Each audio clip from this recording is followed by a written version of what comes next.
Tech Talk Tuesday with George Rosenthal of ThrottleNet. ThrottleNet.com. Oh, ladies and gentlemen, here he is. He's back for another round of Tech Talk Tuesday. George, how are you this afternoon? Hope all is well. Doing great. Enjoying the summer so far. How about you? I've been enjoying my foray, my baby steps into AI. I've been sending you some screenshots, but I do need a little help on taking it to the next level. So we'll talk about that. But let's talk about some of these issues here. One of the topics you have written down from my Tech Talk Tuesday topic sheet, George, is the era of the AI agent collective. Sounded like we needed something like that to talk about this. Agent collective. What is all this about? Yeah, it sounds like deep, dark secrets, right? This is actually your phase 2 of training. Once you're ready, so when you're just a young Padawan, but once you get into the Jedi training, we're going to move you into the agentic AI world, which is what this is talking about. So the chatbot era, where you put in a couple of sentences and then you get a reaction back, and then you type back, and then it tells back, is slowly going to an end, which is insane to talk about because it wasn't even here that long. Wow. So, yes. So the next phase of your training is going to be setting up agents inside of each one of the AI engines, because each AI engine does something different. So one is really good at pictures. One's really good at text or writing documents. One's really good at charts and math. The other one's good at coding. So if you create agents, so think of an agent like an employee or like a personal assistant that literally is there for you at all times. And you set up an agent for specific tasks, and then the agents can talk to each other automatically. So the new thing in the corporate world is literally just saying, like, for example, like analyze our Q1 operational data and generate a competitor vulnerability report. That's a lot of data to go gather and analyze. So one agent will go out and break down the tasks and then assign to other agents. These are other AI engines automatically, and they can go out and do tasks, but one may wait for another one's result to use that data for its own production. So by the time you get your report, 5 or 6 different AI engines or agents have touched this task, so that you're not having to have 5 different departments give you data, and then you have to take all that data and come up with a nice report. It's doing all of this for you automatically. So these agents are all talking to each other. So, for example, I have an agent that every Monday morning, it gives me my Tech Talk Tuesday topics. Then I have a different agent that goes out and finds stocks that are under $9, and it does all the research on the top 5 stocks that I should look at. And it talks about how I have all these rules set that if it meets these criteria, then I want you to go out and look for news articles. If criteria is met there, then I want you to go out and look at trends. So by the time the agent gets back to me with results, it is very educated, very researched information. Same thing can be done for your work, of course, but you have all these agents that are doing the work for you. Okay, but I feel like I had a pretty good grasp on all this, and then you just blew it up. I go a couple weeks ago, we sit down, I'm starting with this, and now I feel like I'm overwhelmed again.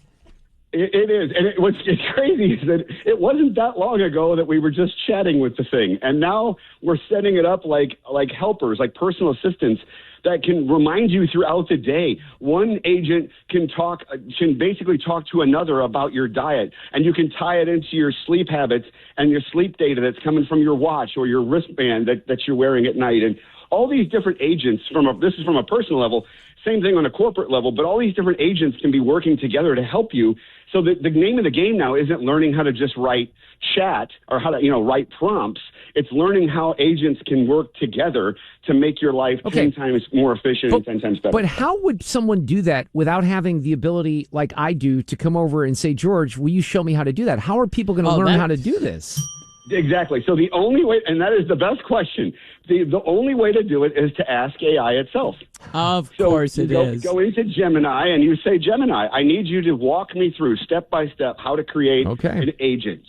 And then it will do that and then you say, look, well, the agent I'd like to create is for my workouts that's coordinated with my diet plan. Here's what I want to do and blah, blah, blah. And it'll walk you through that. And it'll teach you how to create an agent for you. You just got to ask it. Okay, now let's segue into topic number 2, because I think that there's some crossover here, because they're very tied together. Right. So there are businesses. I was talking to my brother-in-law over the weekend. I was in Chicago. I said, hey, how much do you use AI? And they use the Microsoft platform with his company, right? And they put it to good use. But now you're talking about there's risk there with information getting out, data breaches, et cetera. So now what's going to happen related to that? Yeah. So what's happening now is several things. The insurance industry is catching on to dangers. The government is catching on to dangers like the SEC, like HIPAA compliance. They're starting to understand that when you put corporate data out onto a cloud AI system, that the cloud AI system is keeping it, using it for research and development, and then it's out there in the ether.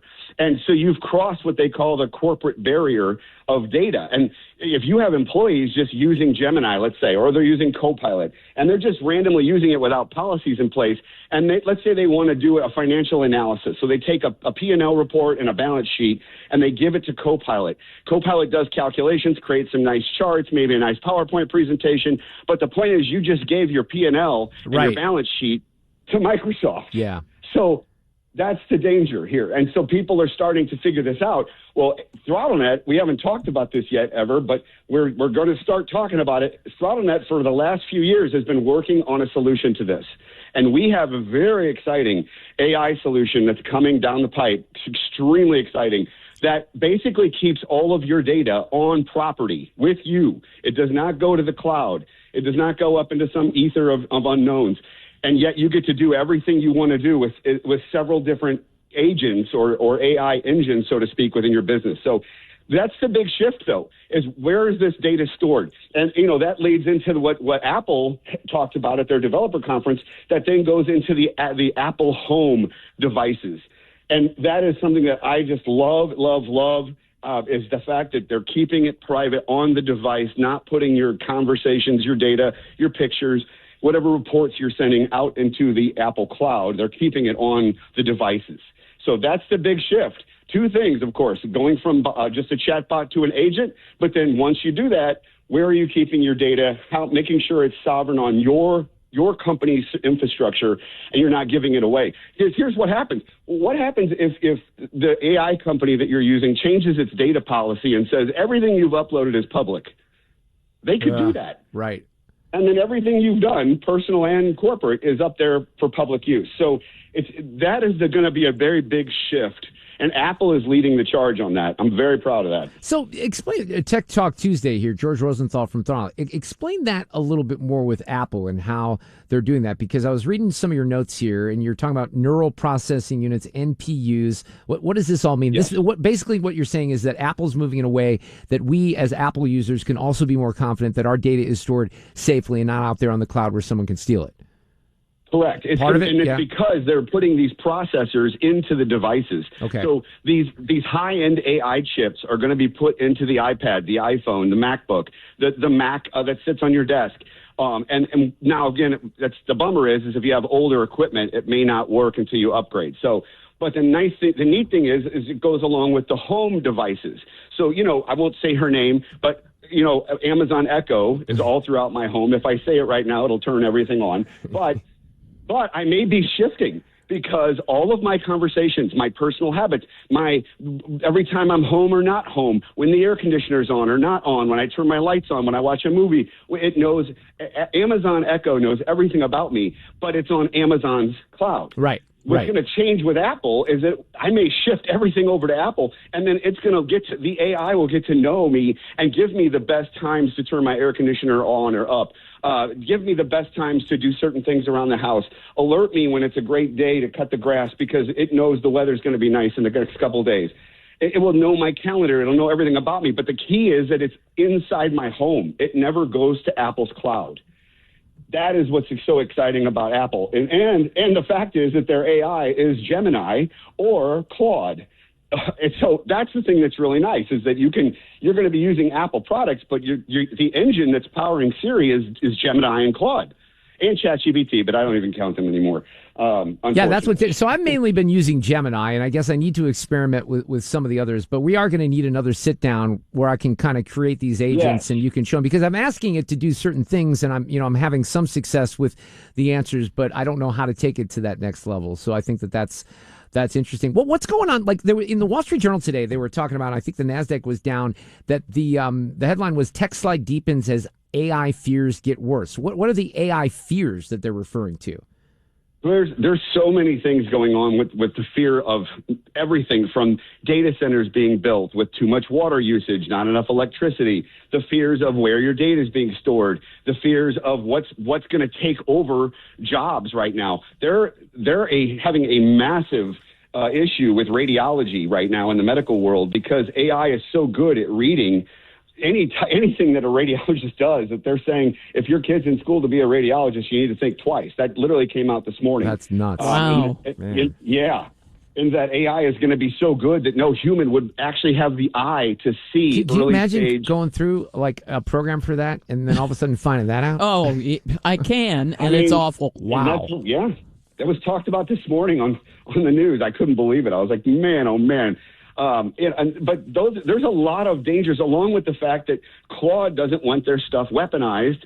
They don't want it to spy on people. I mean, we are in a crazy time right now, but things are changing weekly. It's insane how fast things are going. You know, we don't have time for this right now, but yeah, I had somebody last week, and I can't remember who asked this question, but we were talking about a group of friends and I, and this is something to noodle on for a future week. But you know, I've got an 11-year-old daughter who's going into 6th grade.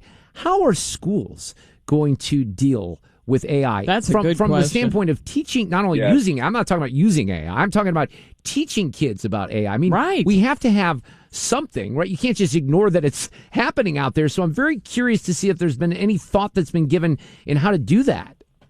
No, I don't. You know, I'm so frustrated by it. My daughter's going to be a freshman in high school this coming year, and I asked her. I said, what type of AI prompting courses are available to you at school? And she said none. Yeah. I was like, wait a second. It's not right. This is the future. This is the future. Is if you can take an online class. I'm going to have her take an online class with UMSL because they're offering AI prompting courses online, and I'm going to have her take it because I want her to be ahead of this game. We're already behind if you're not using it. It's exponentially going. Well, if you look at a chart, that's me behind. It's a hockey stick. It's a hockey stick. We are in the hockey stick phase right now. And by the way, you could probably, when you did it with UMSL, you could probably get college credit for it too, right? Yes, absolutely, and you know, and basically keep up with the technology that is going to change the world. It is changing the world, and the fact that high schools aren't even offering prompting courses drives me insane. Yeah, I think that's wrong. That's why I brought it up. Look, the people listening to this segment every week, you're in the process of earning your own master's degree from the Mark Reardon Show. Yeah. Listening to George. Tech Talk Tuesdays. George, we'll talk next week. I'll hit you on the text because I got some questions, so I'm going to text you probably tomorrow morning. I'll catch you then. Sounds good, young Padawan. We'll get you into Jedi training very soon. See you later.